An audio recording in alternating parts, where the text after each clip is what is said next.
avocat, ministre de la Justice du gouvernement éphémère de Dr Boubou Cissé II, puisque son immeuble de 5 étages a été mis à sac et également son domicile a été vandalisé. Comment Maître Tapo a accueilli tous ces événements? Comment Maître Tapo a vécu tous ces événements? Nous sommes venus à sa rencontre. Maître, bonsoir. Bonsoir. Maître, un immeuble de 5 étages pour un avocat? Non, l'immeuble, ce n'est que des biens matériels. Je souhaite à ceux qui l'ont saccagé de pouvoir en construire. C'est ça la force humaine. Ce n'est pas de détruire, c'est de construire. Mais j'aimerais bien d'abord rectifier. Je ne suis pas un dignitaire du régime IBK. Je suis un Malien, un patriote. Je peux vous raconter mon histoire. Je n'ai jamais été du RPM. Je n'ai jamais été avec IBK. Je l'ai dit avant de venir au gouvernement. Il m'a fait appeler parce qu'il me connaît, parce qu'il pense que j'avais les compétences pour rentrer dans son gouvernement. J'ai accepté parce que le Premier ministre que je connais est un homme, un jeune, comme beaucoup d'autres au Mali, mais un jeune exceptionnel, intègre, honnête, sérieux, qui a quitté la fonction publique internationale pour venir servir le Mali. J'ai accepté de venir l'aider à un moment très difficile de l'histoire politique de notre pays. Et ce n'est pas mon premier engagement depuis 1991. Donc je ne suis pas un dignitaire du régime. Il y en a d'autres qui ont été ministres pendant 2, 3 ans, 4 ans dans le régime IBK. Moi j'ai été éphémère ministre de la réforme en 2017. Et ensuite, plus éphémère encore ces derniers temps, pendant une quinzaine de jours. Donc je ne peux pas accepter qu'on me qualifie de dignitaire. Justement, pourquoi les manifestants se sont pris à votre immeuble particulier? Allez leur poser la question, ils ont été téléguidés. C'est évident ça, que j'ai été une cible. En 2012, j'étais là. Tous ceux qui sont aujourd'hui là, ils étaient où en 2012? Moi, j'ai eu à faire face à la junte en 2012 pour la République. Et j'étais seul. Je n'ai pas été attaqué. Ceux qui ont fait le coup d'État en 92, ils ont cherché physiquement à m'atteindre. Ils n'ont pas, Dieu merci, Dieu ne m'a pas laissé à leur portée, mais ils n'ont pas touché à mes biens, ni à mon immeuble, ni à ma maison. Aujourd'hui, ce n'est pas les militaires qui ont fait le coup d'État, qui ne me recherchent pas, qui ont dit aux bâtonniers l'autre jour que j'étais libre de tous mes mouvements. C'est des gens qui ont été téléguidés, des vandales que je plains. Moi, je trouve que c'est des gens que je plains, c'est des minables. Ceux qui sont venus casser et chez moi et mon immeuble, ceux qui les ont téléguidés sont encore plus minables. Ce que je leur souhaite, c'est de construire comme pareil, d'avoir une résidence comme ça et d'avoir un immeuble comme ça que j'ai bâti par mes revenus d'avocat. Mais certaines opinions maliennes quand même a la faiblesse de faire un lien entre la gestion que vous avez faite de l'argent de la CENI en 1997 et la construction de cet immeuble. Quelle réponse vous donnez à ces Je vais vous dire, là où vous vous trouvez à mon domicile, j'ai déménagé ici très exactement le 30 mars 1991. Il n'y avait pas de CENI à l'époque. Je suis rentré de Paris en 1989, après y avoir fait 10 ans. J'ai fait 10 ans au barreau de Paris avant de décider de rentrer au Mali. Je suis rentré avec ma famille, on ne m'a pas poussé, hein. C'est parce que j'aimais mon pays. Je le disais il n'y a pas 10 jours, j'ai rencontré l'ambassade de France, l'ambassadeur de France qui est venu me voir à mon bureau en tant que ministre de la Justice. Je lui ai dit que je n'ai pas la nationalité française, contrairement à ce que les gens pensent. Je l'ai refusé. Quand j'étais secrétaire de la conférence au barreau de Paris, il n'est pas un secrétaire qui le veut, hein. C'était un concours au bout duquel, à 3 tours d'éloquence, où chaque année, 12 jeunes avocats, les 12 meilleurs incontestablement du barreau de Paris sont sélectionnés pour représenter le barreau de Paris à travers le monde, assurer les permanences de comparution immédiate dont on peut parler. J'ai fait ça à Paris avant de décider de rentrer. Et quand j'étais secrétaire de la conférence, le bâtonnier Guy Danet, qui était associé du président Nicolas Sarkozy, m'a proposé d'être français, j'ai refusé. Et je racontais cette anecdote à l'ambassadeur de France à la veille d'un de nos voyages aux États-Unis, parce que c'est les jeunes secrétaires qui représentent le barreau de Paris. J'étais chercher ma carte professionnelle à l'ordre. Je suis rentré à mon cabinet, j'ai vu qu'on lui avait mis une nationalité française. J'ai appelé la secrétaire de l'ordre, j'ai foncé à 18 h pour qu'elle change. Elle était étonnée, elle me dit, mais monsieur, vous êtes français, ça vous dérange encore? J'ai dit, madame, si on avait mis sur votre carte nationalité malienne, vous aurez apprécié. Elle me dit sûrement pas, je dis alors pourquoi voulez-vous que j'apprécie qu'on me mette la nationalité malienne et française? Je suis malien. Elle a rectifié ma carte professionnelle. En 88, moi j'ai amené ici 101 Maliens nés en France avec le docteur Abdoulaye Keïta qui avait été victime de... il y avait, je ne sais pas si vous vous rappelez, le ministre Pasqua avait expulsé 101 Maliens. J'étais avocat, nous avons porté la réplique. On a amené 101 jeunes Maliens ici à Bamako pendant un mois en 88. C'est à la suite de ça que j'ai décidé de rentrer au Mali. J'ai commencé, mon premier cabinet était à l'immeuble Séméga. Un patriarche, un homme exceptionnel qui m'a considéré comme son fils, qui me refusait les loyers quand je payais à la fin du mois. Parce qu'il a trouvé extraordinaire qu'un jeune comme moi ait décidé de rentrer au Mali à cette époque-là. C'était en 1989. J'ai passé 10 ans à l'immeuble Séméga.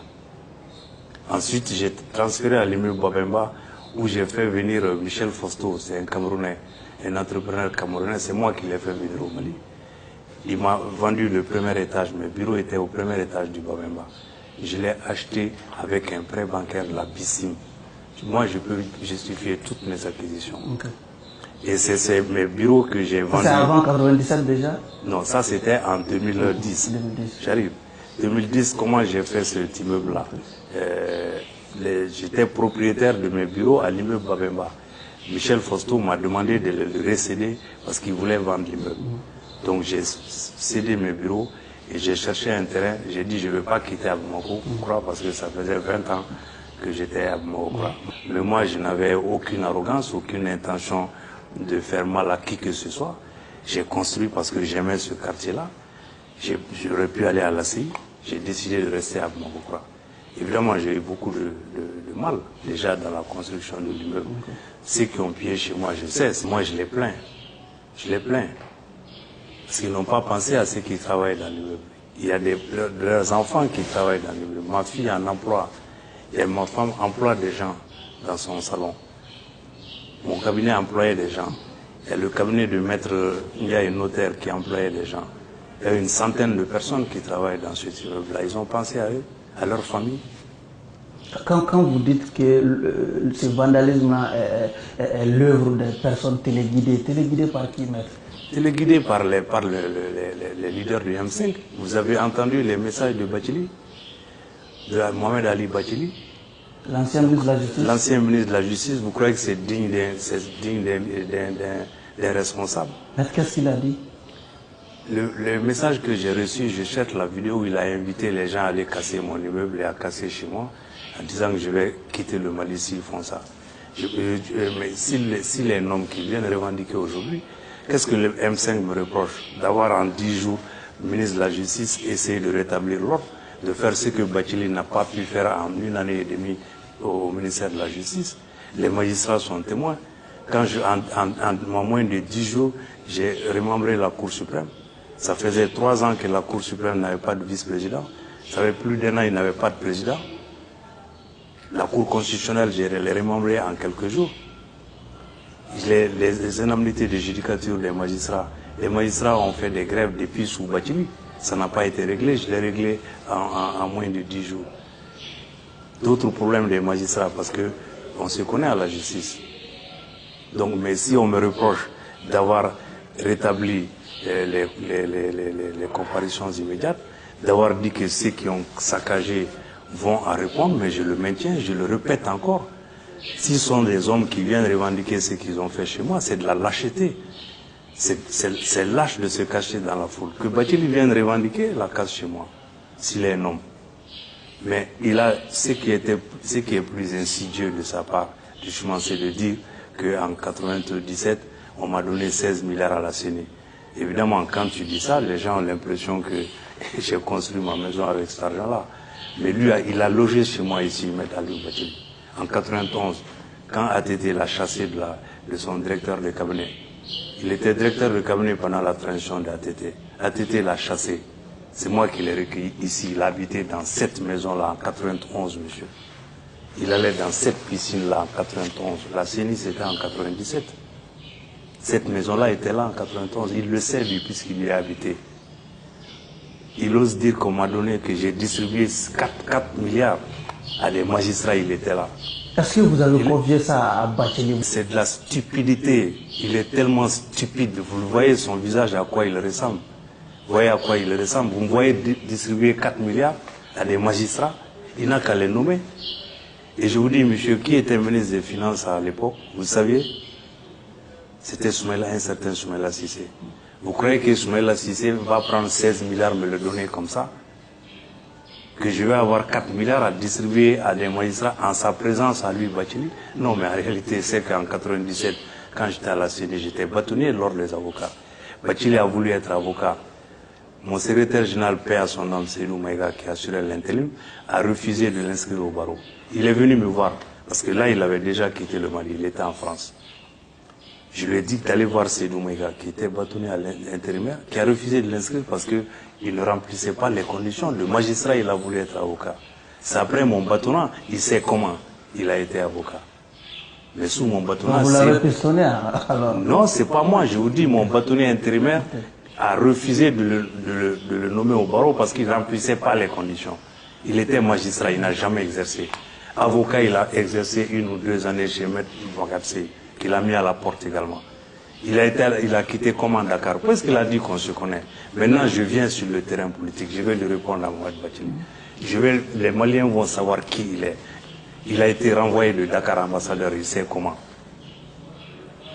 Ensuite, ministre et avocat, il n'a jamais été avocat ni magistrat. Les biens qu'il a eu, les a eu comment? C'est quand il était ministre des Domaines de l'État. Il a vendu 27 immeubles de l'État. L'a dit, c'est à la Chambre de commerce. Il croit qu'on ne le sait pas.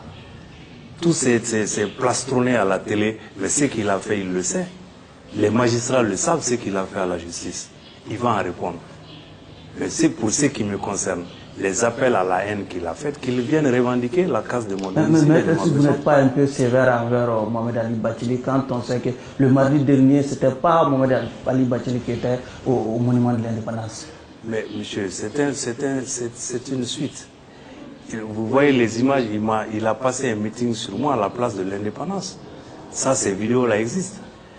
Les histoires qu'il a racontées sur les 16 milliards de la CENI, évidemment, ceux qui sont venus casser ici, ils n'étaient pas nés en 97. Il y en a qui n'étaient pas nés.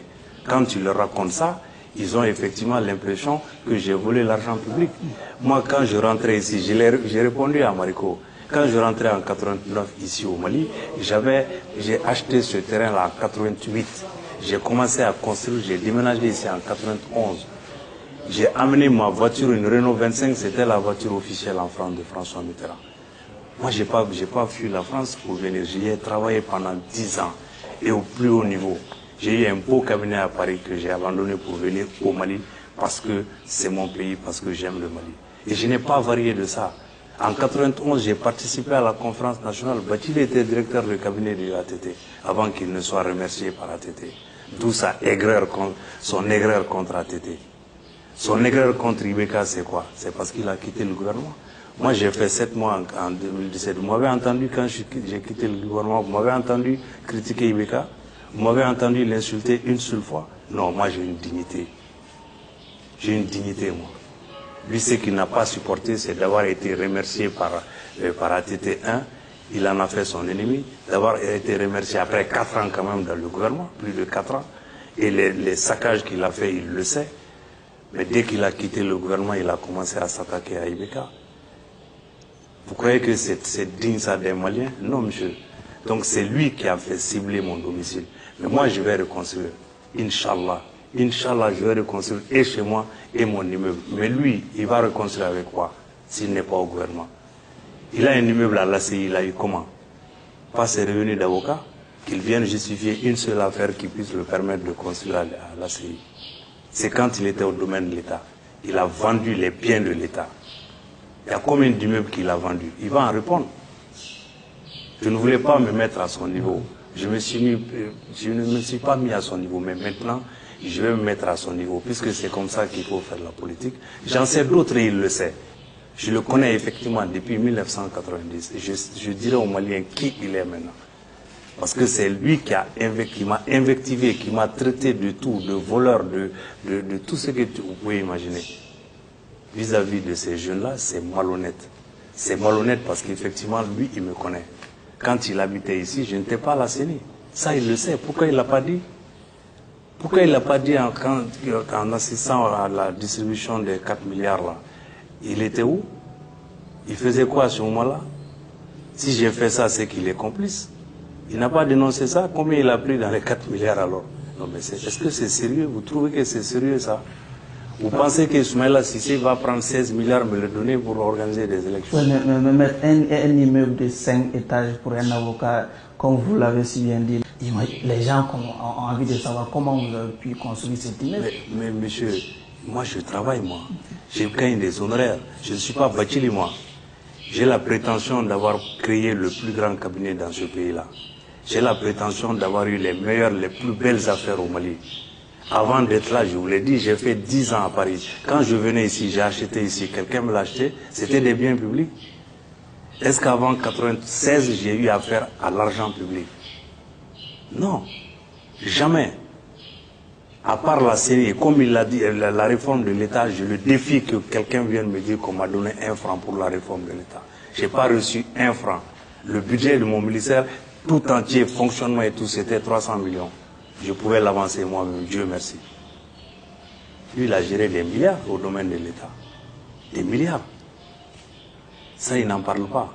Donc moi, mon immeuble, c'est la sueur de mon front. Mon domicile, c'est la sueur de mon front. Parce que je suis avocat, monsieur. Parce que j'ai été formé, moi, comme avocat. Je ne suis pas un magistrat qu'on a renvoyé qui a cherché à venir dans le barreau. Je n'ai été collaborateur de personne ici. Moi, j'ai créé mon cabinet. J'étais l'avocat de la plupart des banques de ce pays. J'étais l'avocat de toutes les industries qui comptaient dans ce pays. J'ai amené combien d'investisseurs ici? Michel Fausto, je vous l'ai dit, c'est moi qui l'ai amené, la famille Fausto ici. Ce que Michel m'a payé comme honoraire, Michel seul, je vous l'ai dit, c'est mes bureaux du Babemba qui m'ont permis de construire l'immeuble de Bamako. Donc on ne me la fait pas celle-là, moi. Par contre, invité à Bachili qui vous dise comment il a construit son immeuble à l'ACI. Un immeuble à l'ACI, c'est 10 fois plus cher que mon immeuble à moi dans un quartier comme ça. Et puis je vous dis, l'immeuble, je l'ai construit avec ma femme. Nous sommes allés en Chine 5 fois. J'ai été acheter moi-même tous les matériaux parce que j'adore construire. Comme ici, je l'ai fait du jour au jour le jour. J'ai construit moi-même mon immeuble. 5 voyages j'ai fait en Chine pour acheter et les meubles, et les carreaux, et les vitres. Celui qui a fait l'allure de l'immeuble, il est là. Je l'ai amené avec moi en Chine. Donc arrêtons là. Mais au-delà de Bachili, vous étiez aussi, votre avènement au niveau du ministère de la Justice était considéré par, en tout cas, le peuple du M5 comme étant quelqu'un qui était juste venu pour, en tout cas, arrêter tous les responsables du M5. Est-ce que cela aussi n'a pas joué sur ces actes-là? Est-ce que vous avez vu un seul responsable du M5 arrêté?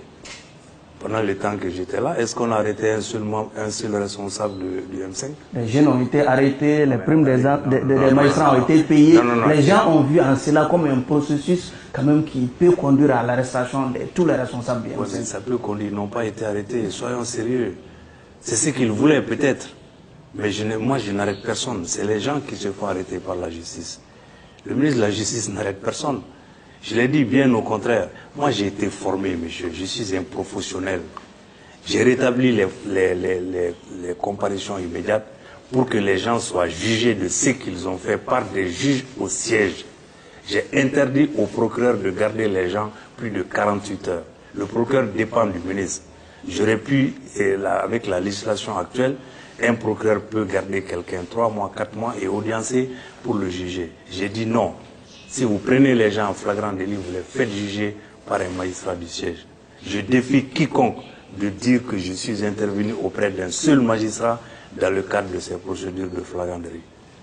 Je ne suis jamais intervenu. Il y a eu des gens qui ont été relaxés, mais j'ai dit, et je l'assume et je le répète, si j'étais resté, tous ceux qui avaient cassé, tous ceux qui allaient casser allaient en répondre. Comme aujourd'hui. Vous croyez que ces gens vont rester impunis? Ils n'ont qu'à sortir. C'est de la lâcheté de se casser dans la foule. S'ils pensent que c'est légal dans une république de s'attaquer à un citoyen, à son domicile, à sa maison, même si c'est le fruit d'un vol, s'ils pensent que c'est ça, ils n'ont qu'à sortir à visage découvert. Ceux qui sont venus ici, ils sont venus par des milliers. Dans la nuit, ils ont coupé l'électricité pour vandaliser ma maison. On est en train de récupérer des biens chez des voisins à moi. Des gens auxquels j'ai rendu service pendant des années. Depuis 30 ans, je suis ici. Je n'ai jamais eu de problème de voisinage. Vous croyez que c'est ça être humain? C'est ça être honnête? Donc cet environnement-là, moi, je n'y peux rien. Malheureusement, c'est de l'égoïsme pur et simple.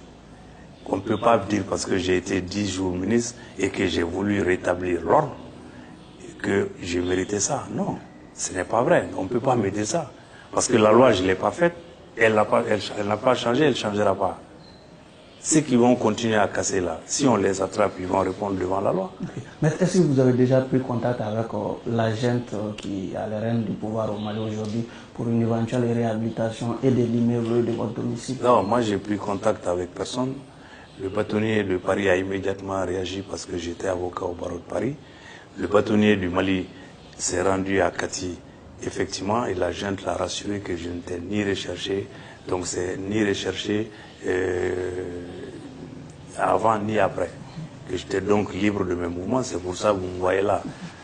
Et effectivement, ils sont quand même plus intelligents que certains leaders, soi-disant leaders, qui se sont attaqués à moi pour rien. Ces jeunes-là, les militaires le savent.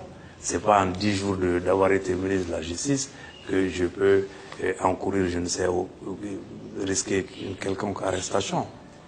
Donc j'ai pas eu de problème avec la junte. Ils sont pas venus me chercher, ils m'ont pas cherché. Ils ont dit aux bâtonniers que j'étais libre, comme tous ceux qui étaient à Kati, qui étaient là-bas pour leur sécurité, mais qui seraient livrés dès que la situation sécuritaire le permettrait. Est-ce qu'ils ont eu une relation de sympathie ou d'empathie? Non, non. Moi, je vous l'ai dit, je n'ai eu aucune réaction de personne. Mais vous savez, hein, moi, je suis un croyant. Ceux qui me connaissent le savent, je suis béni de ma mère. Et ça, ce n'est que des biens matériels. Je vais les reconstruire, Inch'Allah. Donc pas de plainte en vue? Je vais porter plainte contre Bathily. Ça, c'est évident. Je vais porter plainte contre lui parce qu'il a des vidéos qu'il n'a qu'à les assumer. Il a fait des vidéos. Là où il m'a vu distribuer 4 milliards à des magistrats, il va le dire. Il dit qu'il les connaît. Cette vidéo-là, je l'ai vue. Il dit qu'il connaît des magistrats à qui j'ai distribué 4 milliards. Mais qui n'a rien à voir avec les saccages de l'immeuble quand même, maître. Mais monsieur, c'est une suite. Quand vous dites que j'ai pris 16 milliards dans les caisses de l'État et qu'on indexe mon immeuble, qu'on indexe chez moi, c'est pourquoi? C'est aller détruire. C'est tout comme. Est-ce que vous pensez bien qu'un homme responsable peut affirmer qu'on m'a donné 16 milliards pour faire des élections et que j'ai gardé par dévernement, j'ai distribué des milliards? Il y a eu quand même des élections en 97. Le président Alpha Oumar Konaré a été réélu. Le premier tour des législatives a été annulé, mais après il y a eu les élections législatives. J'ai fait les 2 tours des législatives en juillet et août 2017. Ensuite, j'ai fait 1 an après les élections municipales. Dans les 703 communes, c'est moi qui les ai installées pour la première fois. J'ai fait les élections dans les 703 communes, après les avoir fait dans les 13 ou 18 communes urbaines. Vous croyez que j'ai fait ça avec Massalib? Et ces élections-là ont été les moins chères de l'histoire démocratique du Mali, monsieur. Parce que quand Daba Diawara est venu en 2010, il a fait un rapport. Les élections de 2012 qui ont immédiatement suivi, de 2002, qui ont immédiatement suivi les élections de 97, ont coûté 26 milliards. 26 milliards en 2002. Celles de 2007 ont coûté 40 milliards. Les élections programmées avant le coup d'État de 2012 étaient à plus de 50 milliards. Moi, j'ai fait 2 ans à la CENI à la tête de 4800 personnes. Ça a coûté 19 milliards. Et j'ai payé tout le matériel électoral, toute l'administration qui était membre de la CENI. L'opposition était membre de la CENI. Ils étaient tous représentés. Il y a 4800 membres. Pendant 2 ans, on a tout payé tout le monde. Vous croyez que si j'avais mis 16 milliards dans ma poche, distribué 4 milliards, on aurait fait ça? Vous croyez que c'est responsable de dire ça aujourd'hui à des jeunes qui n'étaient pas nés à l'époque? Vous croyez que ça ne suffit pas pour qu'on aille on m'en veuille? Pour quelqu'un qui me connaît, qui a vécu chez moi, vous croyez que la dignité malienne accepte ça? Lui, il aurait dû être le premier, quel que soit ce qui s'est passé, pour dire « Mettre ta peau, je le connais bien avant aujourd'hui ». Sa femme Jocelyne, il avait une Française qui l'a abandonné, il sait pourquoi. A habité ici, avec lui. C'est ce qu'il aurait dû dire aux jeunes. Je connais M. Tapo. Je connais M. Tapo, c'est un grand avocat. Il a fait 10 ans au barreau de Paris avant de rentrer. Lui, il le sait ça. Lui, il a été renvoyé de l'OIF. Je l'ai aidé à aller à l'OIF. On l'a renvoyé, il sait comment. Il a risqué d'aller en prison. Moi, je ne le détruis pas, hein, mais je vais dire aux Maliens qui il est pour qu'ils le sachent. Nous sommes pratiquement à la fin de cette émission. Aujourd'hui, quel est le sentiment qui nous anime? Est-ce que aujourd'hui vous regrettez d'avoir appartenu en tout cas à ce gouvernement éphémère de Dr Boubou Cissé Bé? Absolument pas, monsieur. Je ne le regrette pas. Je ne le regrette pas, je ne le regretterai pas. Moi, Ibeka, je vais vous dire, je l'ai connu en France en 1978, monsieur. Ibeka était membre fondateur du comité de défense des libertés démocratiques au Mali. Moi, j'ai été secrétaire général de l'association des étudiants et stagiaires maliens en France. J'ai accueilli Tchemblé Dramé à Paris quand il a été exilé par les militaires en 1978. J'ai été leader du mouvement étudiant moi, avant Omar Mariko. Donc j'ai un passé, moi. J'ai un passé militant. En 91, Bathily aimait le rappeler, j'ai participé à l'élaboration de la Constitution. Toutes les clauses bidons qui sont là-dedans, il en est l'auteur. Son fils, notre fils, Razbat, m'a appelé après mon débat avec Fomba. Et il a dit sur ses antennes, il se demande si son père Mohamed Ali Bathily a été à la même école que moi. C'est pas moi, c'est Razbat, il l'a dit sur ses antennes. Il a jugé son père. Donc, en 2012, j'étais là. Qu'est-ce que j'ai fait en 2012? Je vois des vidéos insensées, des gens qui essaient de tronquer l'histoire. C'est l'histoire récente. On ne peut pas la changer. Quand j'ai dit la Constitution a été écrite par le sang des martyrs, je l'ai défendue en 2012 tout près, il n'y a pas 7-8 ans. Quand je faisais la réforme, il ne s'agissait pas de faire une transition. Aujourd'hui, tout le monde est d'accord qu'il faut réformer la Constitution. Tout le monde. Vous connaissez quelqu'un qui n'est pas d'accord avec ça? C'est ce que j'ai voulu faire en 2017. Rien d'autre. Et j'ai assumé. Ibeka m'a fait appel à moi parce qu'il sait que je pouvais faire le travail. Et j'ai fait le travail. Et je n'ai pas été payé pour ça, contrairement à ce que Mohamed Ali Bathily dit. Je le défie de montrer, le budget de l'État est là. Si on m'a donné 1 franc, qu'il le sorte. Marcel Sekaldi, je l'ai connu au Mali. C'est un avocat parisien. Mais je l'ai connu au Mali.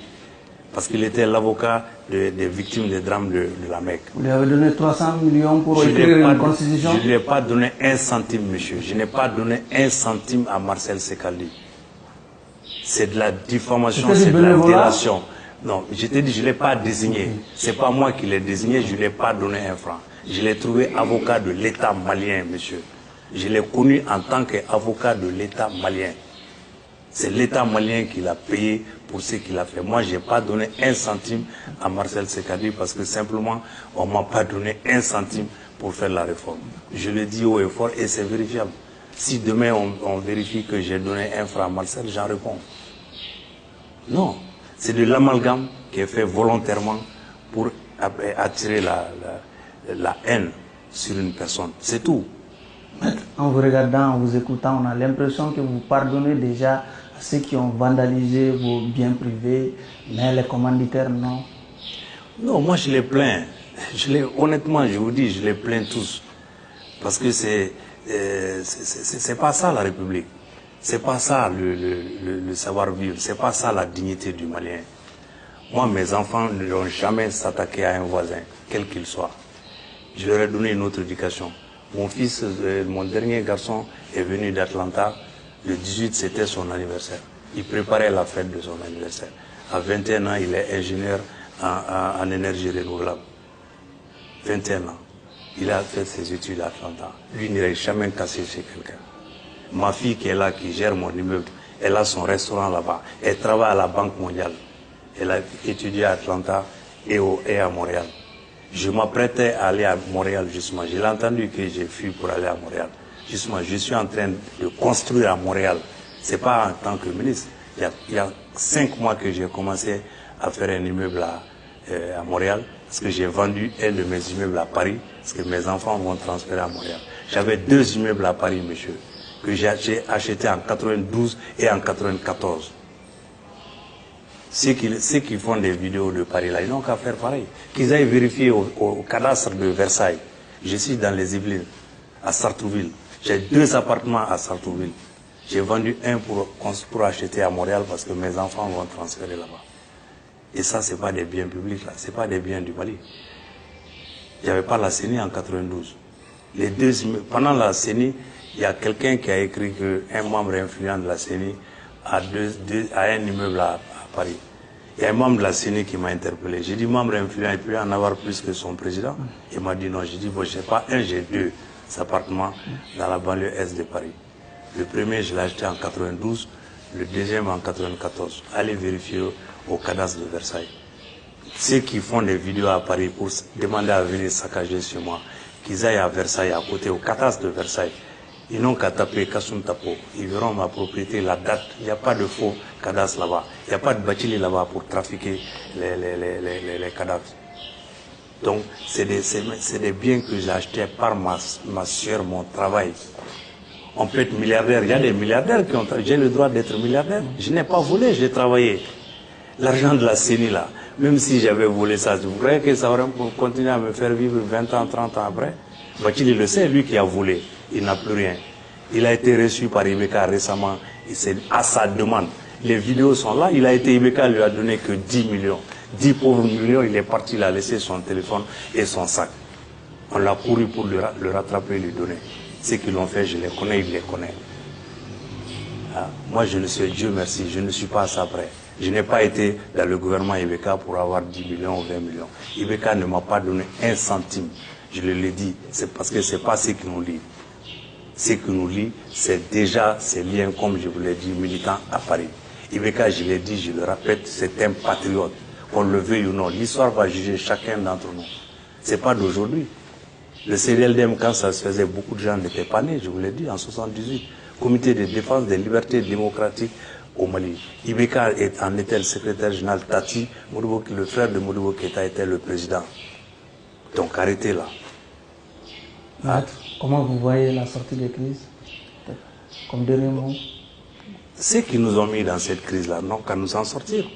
Je l'ai dit, moi, avant, dans les débats que j'ai eus. J'ai dit, vous voulez un coup d'État. Bon, aujourd'hui, on me dit que ce n'est pas un coup d'État. Moi, je veux bien. Je veux bien. Mais ceux qui l'ont fait, ceux qui nous ont mis dans ça, s'ils pensent que c'est la solution. Mais je les plains, parce que les militaires qui ont fait ce coup-là, je ne vais pas les juger, mais les premiers actes qui sont posés, la distance qu'ils ont prise par rapport au M5, c'est déjà, ça veut dire ce que ça veut dire. Effectivement, tous ces gens-là qui ont toujours demandé une transition, c'est parce qu'ils sont incapables d'avoir quoi que ce soit par les urnes.